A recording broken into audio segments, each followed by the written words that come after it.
జై శ్రీరామ్. నేను భోగేశ్వర్ శివశక్తి. గత 75 సంవత్సరాలుగా స్కూల్ స్థాయి నుంచి విశ్వవిద్యాలయాల వరకు ఎడతెరిపి లేకుండా మనకు నూరిపోస్తూ మన మెదళ్లను కన్ఫ్యూజ్ లో పడేసిన విషయం అన్ని మతాలు ఒకటేననే మాట. ఈ మాట హిందువులు తప్ప మిగిలిన ఏ మతం వారు కూడా ఎప్పుడూ పాటించలేదు, ఇప్పుడు కూడా పాటించడం లేదు.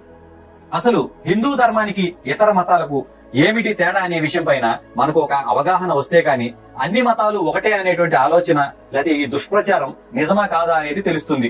అన్ని మతాలు ఒకటే కాదు, హిందూ ధర్మానికి అవి ఏవి సాటి రావు అని మీరే అంటారు ఈ వీడియో చివరి వరకు చూస్తే. ప్రతి మతానికి ఒక ప్రవక్త ఉంటాడు, అలాగే ఒక పవిత్ర గ్రంథం కూడా ఉంటుంది.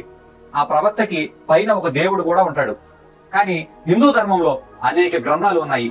పరమేశ్వరుని చేరుకోవడానికి ఒకటే మార్గం కాక అనేక మార్గాలు ఉన్నాయి. ఎందుకంటే మనుషులందరూ ఒకేలాగా ఉండరు కదా. ప్రతి మనిషి యొక్క గుణము, బుద్ధి, ఆలోచన, అతని యొక్క ఆధ్యాత్మిక స్థాయిని బట్టి వారికి నచ్చిన మార్గాలలో సత్యాన్వేషణ చేసి భగవంతుణ్ణి చేరుకోవచ్చని హిందూ ధర్మం చెప్తుంది. ఇలాంటి మత స్వేచ్ఛ ప్రపంచంలో మరే మతమైనా ఇచ్చిందేమో ఒకసారి ఆలోచించుకోండి. ఏనాడు కూడా మనం ఏ ఒక్క మతాన్ని విమర్శించడం గాని, హేళన చేయడం గాని, వారి విశ్వాసాలను కించపరచడం గాని ఇప్పటి వరకు చేయలేదు. కానీ వాళ్ళు మాత్రం తెల్లవారి లేచింది మొదలు మా దేవుడే నిజమైన దేవుడు, మీ దేవుడు దేవుడే కాదు, మాదే నిజమైన మతం, మీ దేవుళ్ళందరూ నకిలీ దేవుళ్ళు, మీది నకిలీ మతం అని విమర్శించడం, దూషించడం చేశారు. ఇప్పటికీ చేస్తూనే ఉన్నారు. ఎడారి మతాల దేవుళ్లను నమ్మని వాళ్ళని చంపితే నీకు స్వర్గం వస్తుందని ఎడారి మతాల గ్రంథాలు చెప్తుంటే, మతం కోసం ఇక్కడున్న హిందువులను ఒక ప్లాన్ ప్రకారంగా చంపుతూ లేదా మతం మారుస్తూ వస్తుంటే అన్ని మతాలు ఒకటే ఎలా అవుతాయి? ఏ ఒక్కడిని కూడా కొట్టో, తిట్టో, భయపెట్టో మన ధర్మంలోనికి చేర్చమని గాని, చేర్చుకోమని గాని మన ధర్మశాస్త్రాలు ఎక్కడా ఎప్పుడు చెప్పలేదు.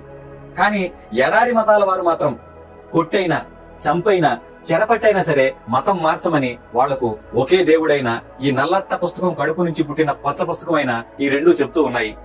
భగవంతుణ్ణి చేరుకోవడానికి అనేక మార్గాలు ఉన్నాయని, ఏ మార్గంలోనైనా భగవంతుణ్ణి చేరుకోవచ్చని మన హిందూ ధర్మశాస్త్రాలు చెప్తుంటే, ఉన్నది ఒకటే మతం, అది మా మతమేనని, ఉన్నది ఒకటే దేవుడు, ఆ దేవుడు మా దేవుడేనని, మా దేవుడిని నమ్మి మా మతంలోనికి రాకపోతే మిమ్మల్ని ముక్కల కింద నరుకుతామని చెప్పే ఈ ఎడారి మతాల వాళ్ళు మన హిందూ ధర్మం ఒకటే అని ఎలా చెప్పగలుగుతాం? హిందూ ధర్మంలో మాత్రమే తల్లిని, స్త్రీని గౌరవించి పూజించేటువంటి సాంప్రదాయం ఉంది. ఇతర మతాలలో స్త్రీలు కేవలం సెక్స్ బానిసలు మాత్రమే. స్త్రీకున్న విలువలు భూతద్దం పెట్టి వెతికిన ఆ పుస్తకాలలో అస్సలు కనిపించవు. ఇంకొక అసలైన విషయం, ఈ ఎడారి మతాల వాళ్ళు ఈ విశ్వం వయసును సుమారుగా 6000 సంవత్సరాలు మాత్రమే అని, హిందూ ధర్మం కూడా 6000 సంవత్సరాలు మాత్రమే అని, అన్ని మతాలు ఒకటేనని మన మెదళ్లలో ఎలా అయితే చొప్పించారో అదే విధంగా ఈ విషయాన్ని కూడా మన మెదళ్లలోనికి ఎక్కించే ప్రయత్నం చేస్తున్నారు. ఈ విషయం పైన నిన్న కరుణాకర్ గారు ఒక వీడియో చేశారు. ఆ వీడియోలో ఈ సైంటిస్టుల యొక్క పిచ్చకాయలు పగిలిపోయేటట్టు కరెక్ట్ సమాధానం చెప్పారు. ఒకసారి ఆ వీడియో కూడా చూడండి, కింద డిస్క్రిప్షన్ లో లింక్ ఉంటుంది.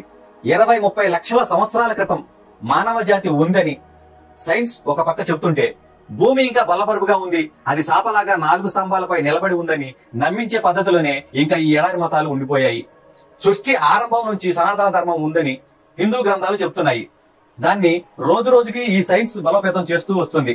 లక్షల సంవత్సరాల క్రితం నుంచి మానవ జాతి మనుగడ ఉందని చెప్తున్న హిందూ గ్రంథాలు 6000కు పరిమితం చేసే ఈ ఎడారి మతాల గ్రంథాలు ఎలా ఒకటి కాగలవు? సత్యం నుండి హిందువులను దూరం చేయడం కోసమో లేదా హిందుత్వాన్ని సమూలంగా నాశనం చేయడం కోసమో తయారు చేయబడినవే ఈ ఎడారి మతాలు. నేను చెప్తున్నది 100% వాస్తవం. ఎడారి మతాల ఎదుగుదల కోసం, ఉన్న మతాన్ని చంపేయడం కోసం ఈ సెక్యులర్ వాదులు, బ్రిటిష్ వాళ్ళు, కమ్యూనిస్టులు వగేరా వగేరా వాళ్ళంతా కనిపెట్టినటువంటి వైరస్ ని ఈ రోజు నుంచి మీ మెదళ్లలో నుంచి తొలగించి వేయండి.